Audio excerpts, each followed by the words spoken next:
Good evening, viewers. Good evening and welcome. Welcome to our edition of Insight. You know, that show that we try to tell you a little more of the inside or a different view, different perspective from what is being let out there on issues facing us, particularly here in Tobago. So it's a pleasure having you tonight. Starting on a kind of sad note again, I need to pay my respects to the late Rennie Dumas, who has been, at least he has appeared on the show, I think on 2 occasions, always willing and ready to be here. And we are certainly very, very grieved at his passing, and we need to say how deeply we mourn with those who are his relatives, his friends, his party colleagues, everyone. He was quite an affable guy. And I'm sure my guest tonight would join with me. That's Mr. Martin Anthony George. Welcome at the same time. Thank you. Yes. And good night, Tobago. And certainly, I mean, of course, we can only say good things, you know, in terms of Mr. Dumas and his commitment and passion for Tobago. That was unquestionable. That's correct. That's correct. Well, Martin, you're here, and we have to thank you to your commitment and passion for Tobago is also well known. And I must tell you that, you know, we appreciate the fact that you're always willing to impart your view, to come here, impart your view, and generally, you don't even have to come here to do it. You do it all around, and, you know, we need people like you to... I see this as our contribution, Deborah, to nation building, honestly. You know, because as I say, we may not always have to agree, but once we can elevate the level of the discourse, that people can discuss ideas, principles, and policies instead of persons and personalities, then we can make progress in Trinidad and Tobago. And we need ideas, principles, and policies right now. Sure. Tonight we want to talk a couple things. Well, I know there's an issue, ongoing issue, it seems to me, about on the port, several aspects of it. There are other issues pertaining to the judiciary, and I know you are well placed to give a view, and you are also well placed to speak about the property tax. So those would be the things you'd want to cover. Now, the port, where are we now as far as you're aware? Are we back on track? Are things okay? I think we're about 20 or 30 years backward from, you know, where we ought to be. You know, I mean, when you look at it, I mean, it cannot be that it is impossible to cross this small distance between 2 islands, you know, and I mean, we keep making it look like rocket science. And, you know, I have to ask the question, and I want Tobagoans to start asking the questions, is it coincidence or is there some greater conspiracy at play here? Because it cannot be, you cannot tell me that the cargo vessel that was functioning beautifully by all reports is gone. At the same time, the 2 fast ferries are given trouble. Then I think the service provider has been changed. The vessels have been changed. You know, so you wonder, is there some greater plan at play here? And I'm sorry, I'm not afraid to ask these questions. And Tobagoans have to start asking these questions of our leaders. Because I don't believe that all of this can be, you know, innocent coincidence. My God, that's a very deep statement you're making, you know. Well, it's a question I'm asking. Yeah, well, that is a fact. But, you know, I'm saying we need to start thinking and looking at this critically. Is this all coincidence? And you have to wonder, because I did hear Mr. Anisette raise some very troubling issues when he said that, you know, on the port, they knew months ago that this was going to happen because they would. So in other words, is there some greater hand at play, you know, turning the wheels? And we are just the small cogs, in the greater scheme of things. I hear you. My view was really just a matter. I think it just demonstrates plain incompetence. Well, the thing is, I'll tell you, Deborah, I'll be happy if it's incompetence.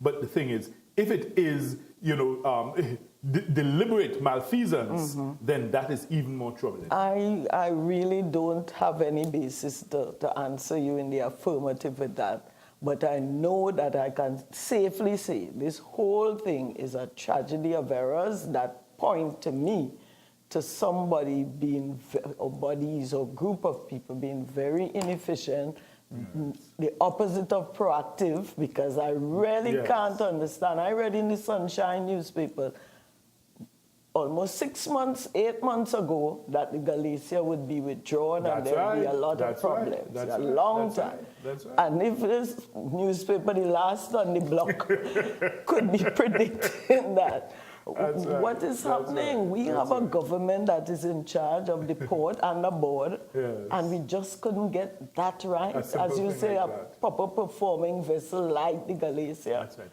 And when you look at the fundamental need that it serves for Tobagonians, you see, I mean, we must always make that distinction, you know, for the holiday maker who is just trying to get across to Tobago, it's an irritant and a nuisance if you are Well, delayed. he just drive back home and That's say, right. let me But go up when to you have to go Blanchisseuse down or for a somewhere. medical examination, to go to a hospital, to go for studies, Mm-hmm. to go for an interview, fundamental Or even to things go that you now to can't- catch another plane to go, That's because right. that's another That's one of the right. problems. That's You right. can't just fly out of Tobago. This is the point. So, Some- I mean, we almost like, in terms of a sea bridge, we are basically cut off as it stands. Yep. I mean, Isolated, since can't move. this morning, I know for sure persons have been there since 4 a.m.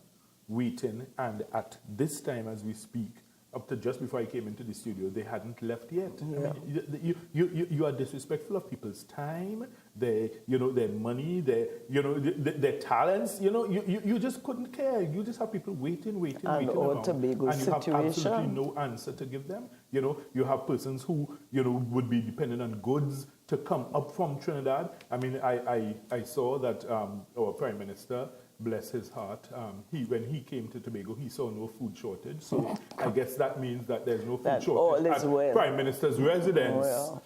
But I'm not sure that he walked with the common man in this aisles of Bill Brown supermarket or Penny Saver supermarket.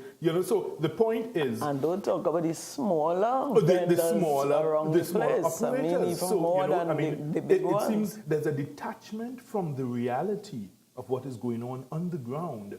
I mean, I had a look at his book from Mason Hall to, To Whitehall. to Whitehall. And, maybe it needs to come full circle. Maybe he needs to come back and spend some more time in Mason Hall. Well, he did say and recently that he would come right back here and see mind what is sheep, happening, because it's untenable. And I think we really have to examine the dynamics of it when you always have a situation where Tobago seems to regress, when the ruling or dominant party in central government is the same entity that controls the THA. Somehow, during those times, Tobago always seems to regress. And it can't be right, because it's possibly because of the political dynamic where you can't speak out against your party, or you can't, be openly critical, even for constructive criticism. Even Because that appears to we be have shut not down. heard anything come. I don't know if you have. I mean, you may be more on the news than I am. Heard anything coming out of our Tobago House of Assembly on any of these? Well, there's been Challenges. very little, emanating from them in relation to that. And you see, at the end of the day, we have to take a look at how we represent Tobago, because representing Tobago cannot be a subset of a Trinidad-based party, and you are just an adjunct whereby they count on you for 2 seats when it's general election time. We have to understand the dynamic of it, and whichever party is in power, I mean, thankfully, I try to stay very far from the politics, but, whichever party is in power, they need to empower their Tobago arm so that they can speak up and voice issues on Tobago. That goes without saying. My question right now at this point, facing you, a man of ideas, policies, and principles, what do Tobagonians do faced with this situation, particularly the port? And it's not only the port. I was speaking to a pilot yesterday, and he's asking me, Deborah, when is Tobago going to speak up on these planes, these ATRs we have here? It's the worst planes I've ever flown. They are very risky from what I've been told. Yes. I think the pilots themselves have written a memo indicating to the management of Caribbean Airlines that, look, these planes are a risk. And this is again another issue that one would expect the Tobago House of Assembly to be at the forefront of, Martin. Because it affects us. It affects us directly and intimately. And I always say this is why we created and fought for Tobago House of Assembly. Yes.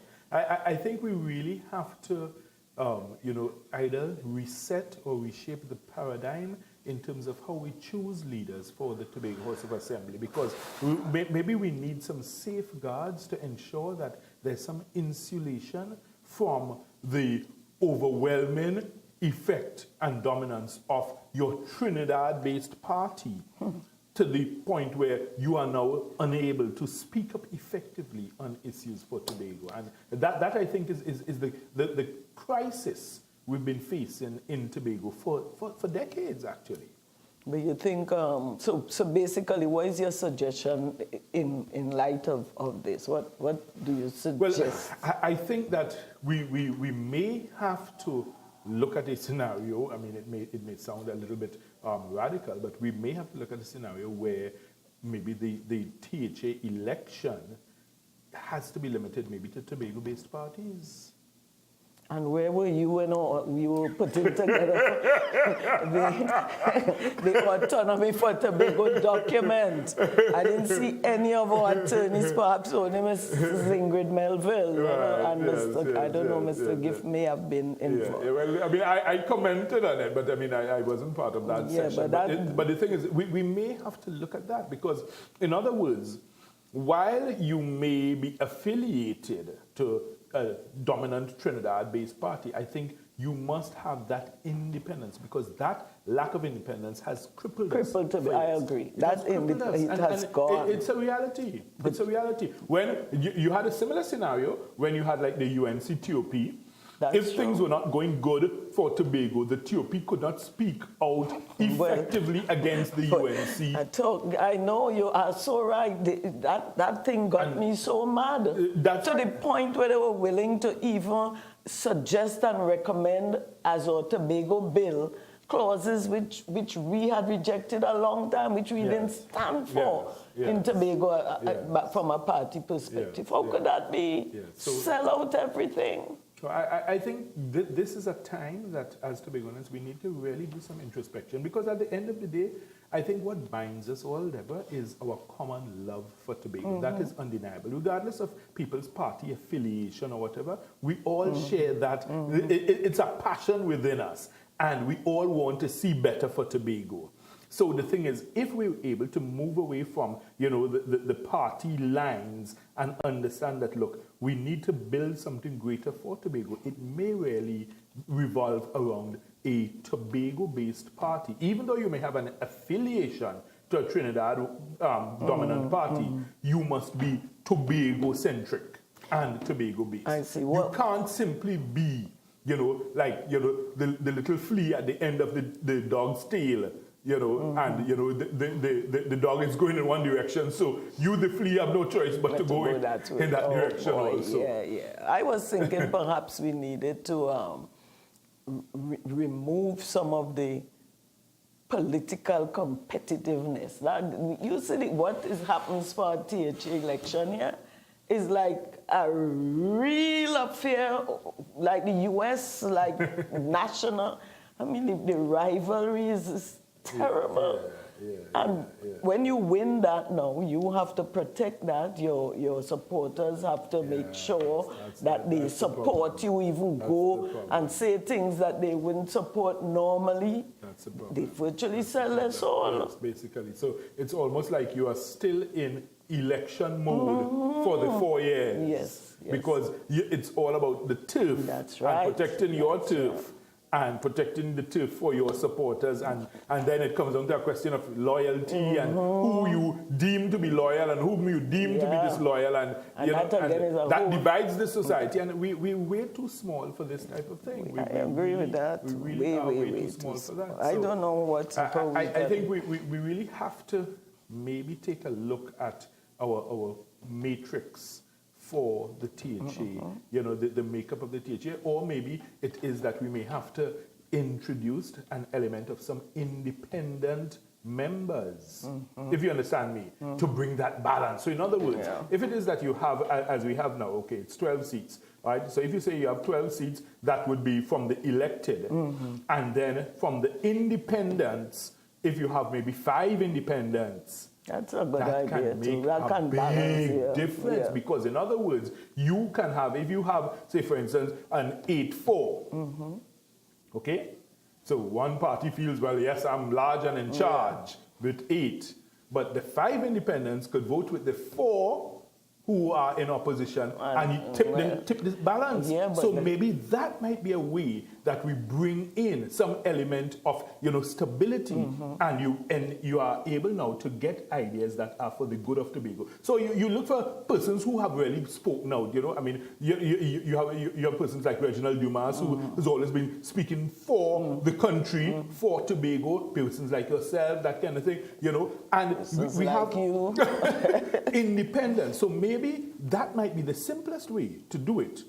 If we have a cadre of 5 independents who are appointed to the House and they have equal voting rights just as the elected members, that may end up bringing some good for Tobago. The only thing, with 5 and 4, that means you overturn a decision that the 8 would make. Right, and that's the beauty of it, because it gives you that power in that you are able to say, look, not because you have 8 votes mean that you can do as you like.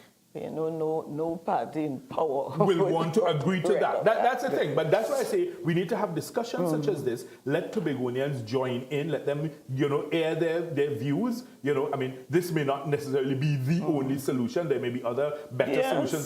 But we have to start the conversation because the next election cycle is due in 2021. That's correct. And if we don't start, looking to fix the system from now, 2021, we're going to be back in the same, very acrimonious political atmosphere that you just described. But the thing is, I don't know that perhaps you and I are the only person who find that there's something wrong with the system. No, I'm sure there are lots of others. With it.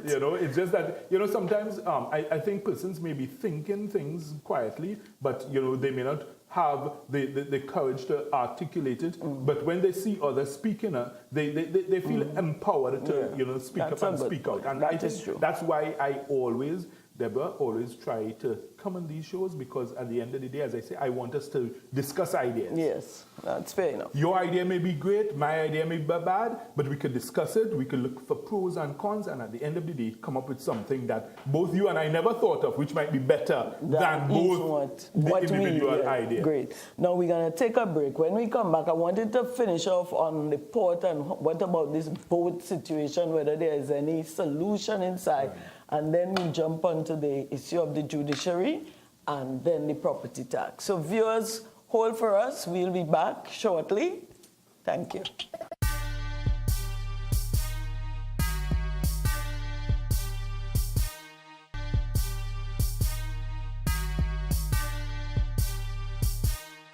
Yes, viewers, welcome back. And we are speaking with Mr. Martin Anthony George, attorney at law here in Tobago and worldwide.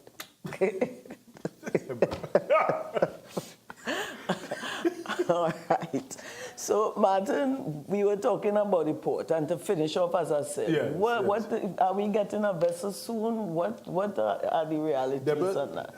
I like the term you used, reality, because I think what we've witnessed for the past few weeks or maybe months, instead of fairy tales, it's really been fairy tales we've been getting.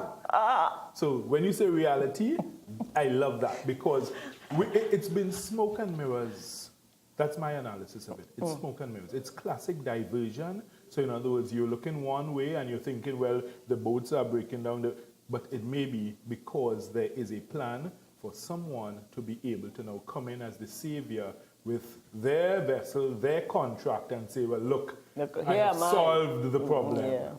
I am your knight in shining armor. And if that's the case, then that's really terrible that you would use an entire island and suffocate us, suffer us like the population in that way. I mean, I hope that's not the scenario. But as I say, we have to start asking these questions because I don't believe in continuous coincidence. So that's what you meant by the yes, that's why I asked no. whether it's coincidence or conspiracy. Yeah, I see. That's why I'm asking. And I mean, of course, we're pointing no fingers whatsoever. We're making no allegations. But I'm asking Tobagonians, start asking these questions. Because don't think of everything to be just what it appears to be. Sometimes you have to look beneath the surface as to the deeper meaning and, the machinations that may be taking place behind all the scenes. The time you have to produce a certain result.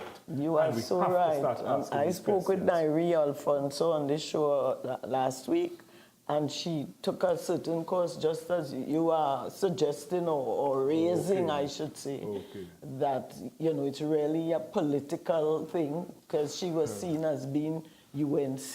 Come on. We really are destroying Tobago by that type of action, if that is the reality. As I say, I have no evidence at all to suggest that, but I am asking Tobagonians, ask your leaders these questions. Wow. All right. Tobagonians, Mr. George has challenged you to ask certain questions. Now I want to ask him a question. Our judiciary is in, I would say, chaos. Would that be too strong a word? I would say that's too strong a word. All right. What is it in? It's in a crisis, but I wouldn't say chaos. Chaos, okay. Yes, because the point is you can have organized chaos, So the thing is there are some critical issues to be dealt with, and they cannot be evaded, avoided, or escaped. However, I wouldn't say that it's in chaos because we have to separate two things. We have to separate your judicial role from your purely constitutional role as head of the Judicial and Legal Service Commission. Because remember, by virtue of your Office of Chief Justice, you are the head of the Judicial and Legal Service Commission. But isn't it that in some countries those roles are separate? And that's exactly what I have advocated for years. Really? I've said that when we look at it, first of all, the burden on our Chief Justice, right, and the post of Chief Justice, we're not talking about individuals here. The burden on the post is way too much. You have an administrative function. You have a financial function because you are now a financial accounting officer. You have a judicial function. You have a management function because you have to manage your judges in the Court of Appeal, manage those at the puny bench. You have to manage the magistrates. So it's a phenomenal task. So you ask yourself, can any one person really effectively handle all of this? And then on top of that, we hear repeatedly of financial constraints. So I think we need to look at that in the bigger context and look at some sort of hiving off of responsibilities. We need a chancellor of the judiciary. That's the first thing we need to do. But I haven't heard that suggestion coming up in all the things that have been written. But so far. I have said it before on this show. Well, not on the show, on this station. I'm not heard and it's something that we need to look at urgently. Diana does that with ease. Thank you. There's a chancellor. There's a chancellor. And that chancellor now has a different role and function from the judicial function. So therefore, you can allow your Chief Justice now to focus more on the judicial aspect of things. But when you have to be managing, or sometimes really micromanaging things, then when you like to travel too, you can't really focus that much on all these various things. Well, there's judicial contact. But that's what it's referred to. Don't go there, because the judges are saying they are not getting any element of judicial contact. And they're saying in this age of internet, you don't need to physically be there at every. That's right. That's quite true. That's quite true. So the thing is, I think we have to look at solutions. I mean, it's easy to point fingers and lay blame, but I would always say let's look at solutions. So even the calls to say, well, look, the Chief Justice should resign. I have always said in this scenario that I can't see the merit in that call respectfully, because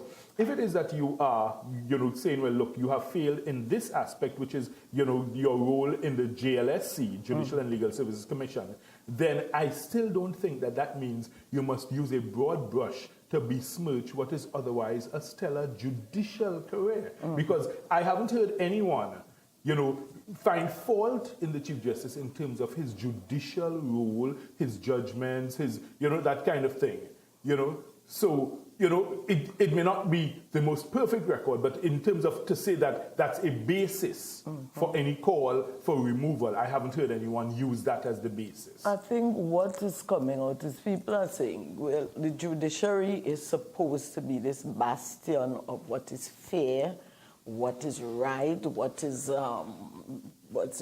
efficient, and all that, because I can remember him saying to us who had concerns when the new rules were coming in, manage your blackberries, that he's been quoted as, and I was there, he did say that. So one doesn't expect that the judiciary, and even late judgments, they kill us all the time for not keeping our deadlines, etc. One doesn't then expect that this sacrosanct place will fall victim to that kind of right. And in those areas, I will say, by all means, call to account and say, hey, listen, you're falling short here. And there are many ways simple things that you could make improvements. I mean, Deborah, I complain repeatedly. The state of our magistrates' court in Tobago, it's deplorable. I feel sorry for the persons who have to use that system. I apologize to them every time I see, because they herded like cattle there, made to stand up for hours, no proper facilities. Not even a place to get some good water, you don't have a cafeteria, yeah. nothing. Persons who come there with babies or little children, you have no facilities for them. Come on, it cannot be that that's the state of play in 2017. And in that regard, I would then say, well, look, Mr. Chief Justice, you are from Tobago. Is this the best you can give Tobago? And I make no apologies for calling on him in that regard. That is really very because crucial. These are things that can be fixed simply. It's not rocket science to fix these things. Yeah, look, even now parking is an issue. Members of the public can't get parking. Attorneys can't get parking. Staff can't get parking. It's always a jam. And then you have the wrecker making laps around the courthouse, picking up every vehicle that they could see. It's absurd. And even, my beef is with the use of the Court of Appeal. Now, especially where you can't travel as easily from Tobago to Trinidad and back. And where you have to go down to file virtually everything. Yes. You have to go down for decisions. Yes. You have to go. Yes. Come, we should have been doing video conference a long time ago. We should have been able to file here. Right. And strange enough, I was in the Court of Appeal on Monday, and Jamada J.A., Justice of the Court of Appeal, he was saying that it's coming, because I was telling him, my lord, this is proving to be quite challenging for Tobagonian lawyers now. And I remember the deadlines. If you miss your deadline, for me, that is my quarrel with the presidency, CJ. I think those rules really gonna kill people.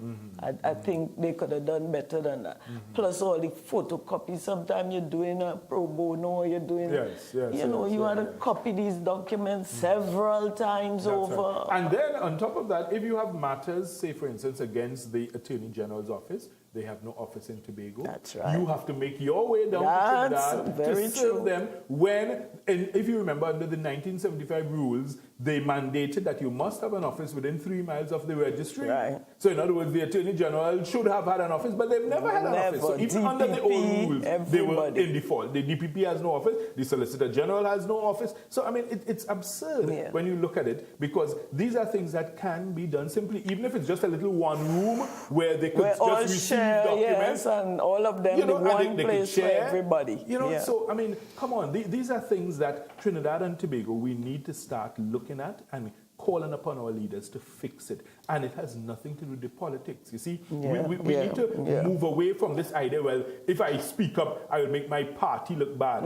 You have to start thinking what's good for Trinidad and Tobago and let the party's interest be subsumed under the greater good of Trinidad and Tobago. Seems as though that's one of the most difficult things to do. So what do you think is open now to Mrs. Marcia Caesar?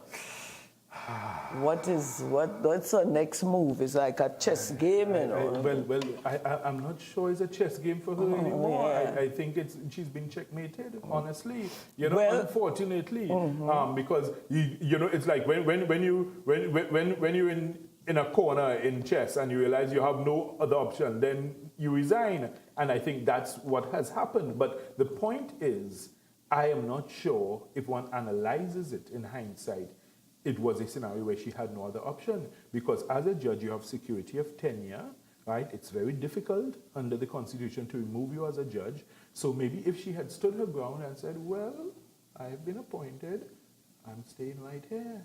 Well, it may have thrown a spanner in the works for lots of people if she had done so. Well, when I read Sunday's papers, it seems as though she may be checkmating somebody.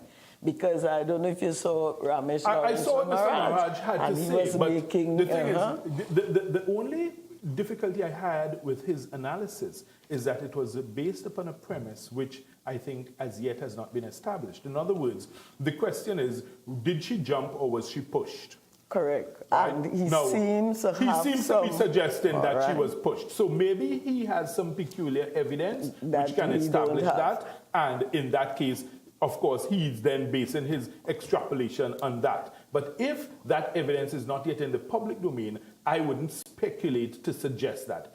You know, it may be, but the point is I don't know and I don't have any evidence other than her mea culpa, which she publicly made and basically put the blame on herself. But what pointed me to what maybe have happened is when he says no letter of resignation written in the Hall of Justice. And that suggests duress, it suggests undue influence. And he made that very good point that sometimes... they have suggested expediency. That point he made about, you know, sometimes you have a deed and although the man yes, non says, I signed here, yes. it's still not regarded as his signature. That's right, yes. So they are very, the legal principle of non est factum, but as to whether it really is the scenario, I think unless we get the supporting facts, I wouldn't speculate. But there has been quite a lot of dissatisfaction lately with the promotion of judges now. The process, of course. And I would also say that there is some merit in looking at the issues which have been raised by Mr. Ramlogan in his pre-action protocol letter concerning the age and the composition of the JLSC in that regard. Yes. You know, I mean, I know there's some persons who try to politicize it, but I don't think it's a political issue. I think it goes above politics. In other words, is it constitutionally correct? Correct, that's what we need to examine. Question, It may be, and if it is, then fine. But if it's not, then we need to be honest enough and admit it and fix it. That's right, and people need to ask the question. You can't These suppress questions need to be these asked. questions. That's how the law develops. That's right. That's how the law develops. If you didn't ask questions or challenge things, the law would never develop. So the point is we must not be afraid of the hard or difficult questions, even though it may cause some discomfort or disquiet in some quarters. At the end of the day, these are things that need to be asked, they need to be discussed in a very nice civil manner and get the answers. Yes, well, we're going to take a break here, and when we come back, we'll focus on the property tax. So viewers, just stay with us, please. We'll be back with the issue of the property tax.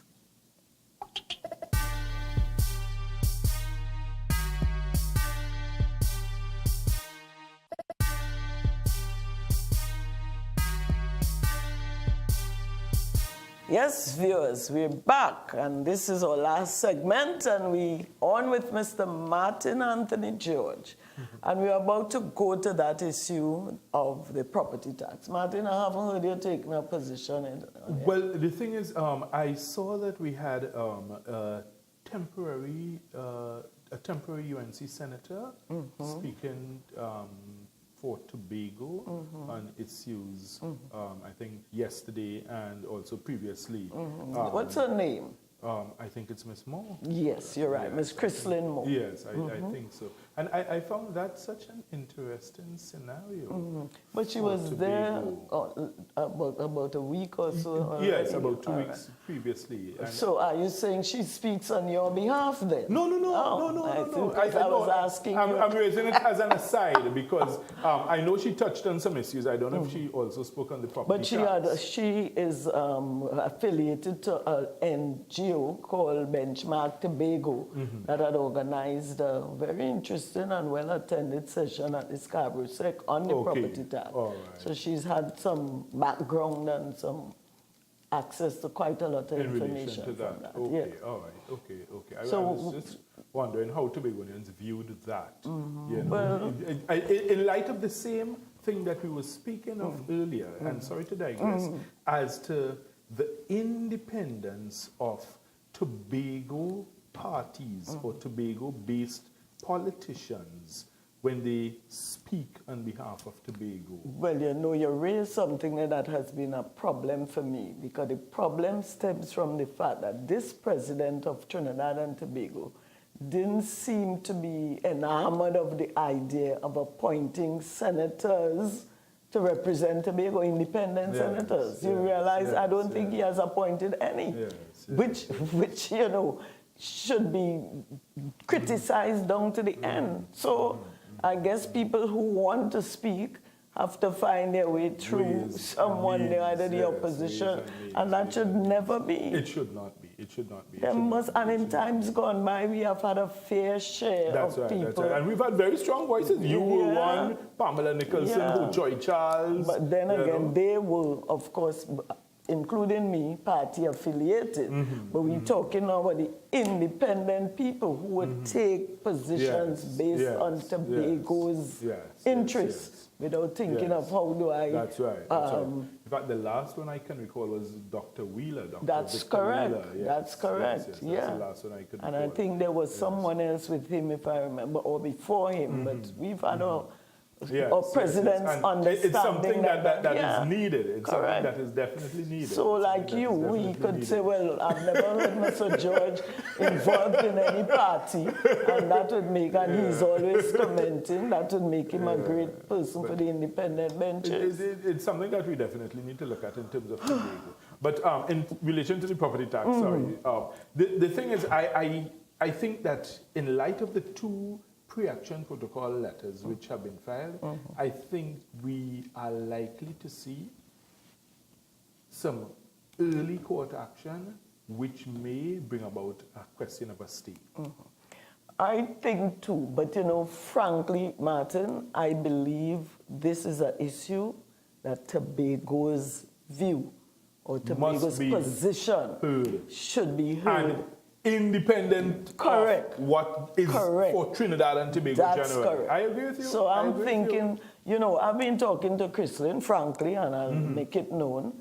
And we had a meeting at the Law Association, the Tobago lawyers, Right. and we raised the issue of Tobago making its own challenge Yes. to the property tax. And I Yes. said, I'll ask you on the show tonight Yes. if you have any problem with that, or if you think No, that I is- would be very much interested in That's that correct. because I thought I think that. the Tobago scenario is very unique Yes. in the sense that you may have persons occupying property, living on property, but if you don't have the title to it or the deed to it, then you are not able to maximize the benefits That's or the correct. commercial or pecuniary interest that you could if you otherwise had title. Correct. So therefore now, for you to be paying the taxes on it when you don't have that title that you can't pass down to your children, you can't leverage it in the banks, you can't go to the credit union and say, well, look, I need a mortgage against this, then it puts you in a much more inferior position to someone who is able to do these things. So therefore, it's something that we have to consider. Then you also have to consider when these taxes are collected en masse, is it that they are going to the The central government in consolidated fund. Trinidad? How then does Tobago benefit from its share of the property taxes? And then you ask yourself, given the assessment for the rental values that they propose to use, is it realistic for most scenarios in Tobago? It may not be, because the point is, most times you may have extended families, brother, sister, relatives, all living there. So really and truly, to say that there's a rental value, it's an arbitrary and specious argument to say that there's a rental value because it may never have been rented in your That's whole correct. life. And they're You know? saying when that question was asked, they say, well, it's really an estimate.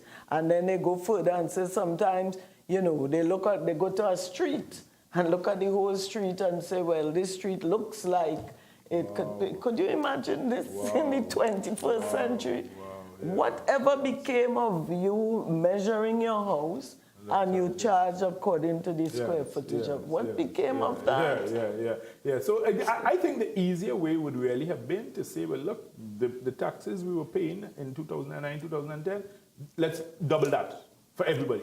Nobody would have complained. Nobody, because nobody would have complained. There's relation and you bring to what a gradual increase. You say 10, Correct. 15% every year, we increase it. And you gradually, so that is in other how words, to do things. you introduce it gently, you know, And rather than you come with and beating people over their heads with it, as is happening here. And then when persons file motions against it, then you try to politicize it and say, well, they're doing it for political purposes. Of course, no, it this wouldn't be. This is a very unpopular measure, correct. the way it's being introduced That's now. correct. And it's that crosses party Tobago. lines. I have said Tobago more than any other place has reason to file challenge to it in the court. Because we have 1,000,001 bases on which we should be challenging that thing. My view is the implementation of it would promote greater discrimination in Tobago, because we have that problem with the land titles. We have this whole problem with the boat and sea and air affects us too, because people say like us who aren't renting and getting an income from it. We pay taxes based on what we make as in employment or income from that. And if our income is now being so threatened by all these factors, with what you're paying this property tax, this great increase.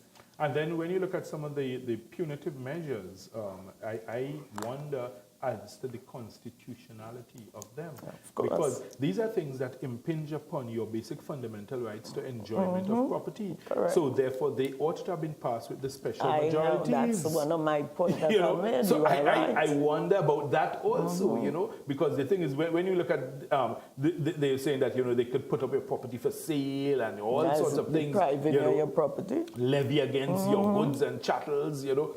That's deprivation of property. Definitely should have passed with a special majority. I really think they ought to go back to the drawing board with this in terms of the implementation and even the mechanics of it. Because, you know, Martin, I passed this morning going to work, and I seen this long line spilling over virtually into Tamarind. Tamarind car persons trying to... And then you put this unrealistic deadline. I know. So I am asking myself, Deborah, you will ever find yourself in a line. This is about 8:30, 9 o'clock. Where I go there and stand up. It is. Because from our knowledge of what goes on in the deeds registry, it takes months under normal circumstances simply to get a certified copy for a deed.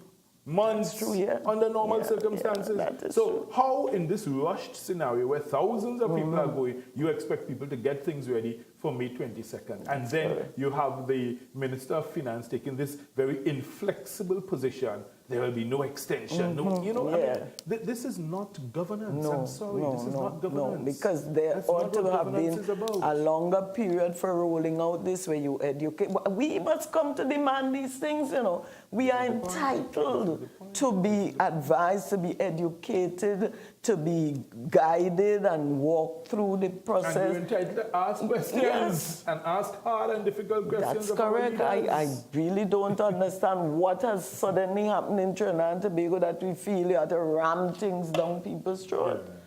That can't be right at all. And that sums up the approach that is being taken here. It really sums it up, and I don't think it's going to work, quite frankly. And I think it's something that ought to really, you know, give them pause to consider: are we doing the right thing here?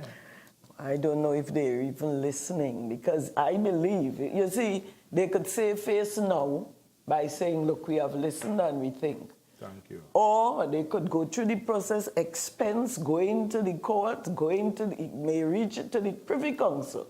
And the point is, elections will come around again and they will not have been able to implement it, and then they will put a political spin on it and say, well, it was the opposition that thwarted it. You know, I mean, I have some difficulties with that. I saw a statement coming out from I think the Ministry of National Security that caused me some tremendous disquiet this weekend in relation to a protest that was held.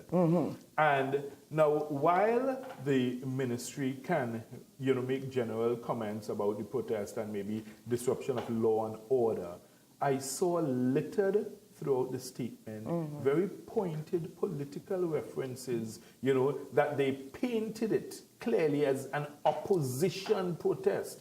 And I'm thinking that has nothing to do with the issue. If you are saying that the protesters disrupted traffic and, caused a breakdown in law and order, then just deal with that. Yeah. Why do you have to politicize a release from the Ministry of National Security? Yeah. And that's is the supposed problem to be we neutral have. terms. Thank you. Yeah. Because in other words, if someone is then prosecuted, could they then now say, well, look, you are prosecuting me because of political reasons? Correct. So why would you even want to go down that road? I was not National happy at all to see the word in it. It appeared to be very unhappy language that they employed, Like that, in that release. And you see, it again speaks to a trend whereby our leaders, they want to polarize the society because that way they remain in charge. Once they keep us divided and at each other's throats, then we can never, come together for any greater good. And that's what they always want us to do. And we have to recognize that. And we have to recognize that, look,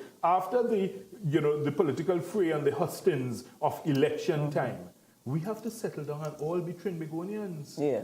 We have to all be Trinbagonians. And also after the government has to settle down and understand it is... You're governing for all of Trinidad and Tobago. You shouldn't have to have resort to this thing every minute about... You have to manage, notwithstanding the politics. There'll be people who will be trying to thwart and to sabotage. You have to have the skills. We haven't seen that maturity in our parliament, sadly. We haven't seen it. That it's the unfortunate reality. You see our politicians throwing barbs at each other, and making all sorts of unsavory references, all with a political flavor. Yeah, it seems as though all the concern is to say whatever I have to say to make sure I get back in here. Right, and to make my side look good and make your side look bad.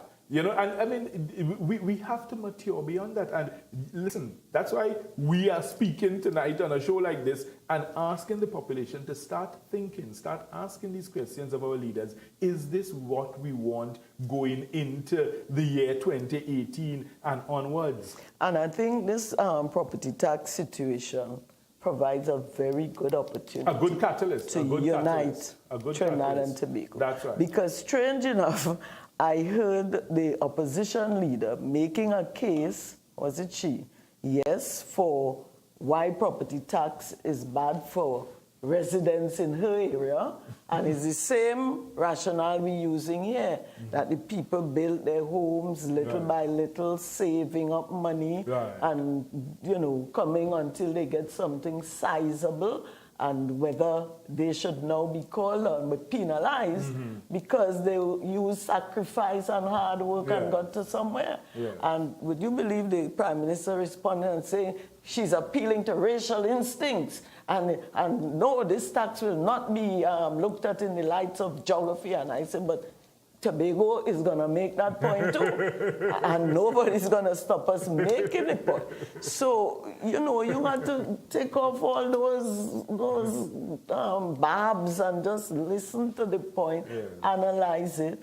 The other question is what role does and did the THA play in this whole scenario? After all, the THA is responsible for finance by law. They are. And we have not even heard our THA had any input. We're not hearing them to assume any input. What is going on? It may be that there is tremendous merit in looking at the question of filing an action from a Tobago perspective. As you say, there may be even more reasons from a Tobago perspective than from a Trinbago. I think so. And, I have no qualms at all in bringing together all our lawyers who may feel strongly about it.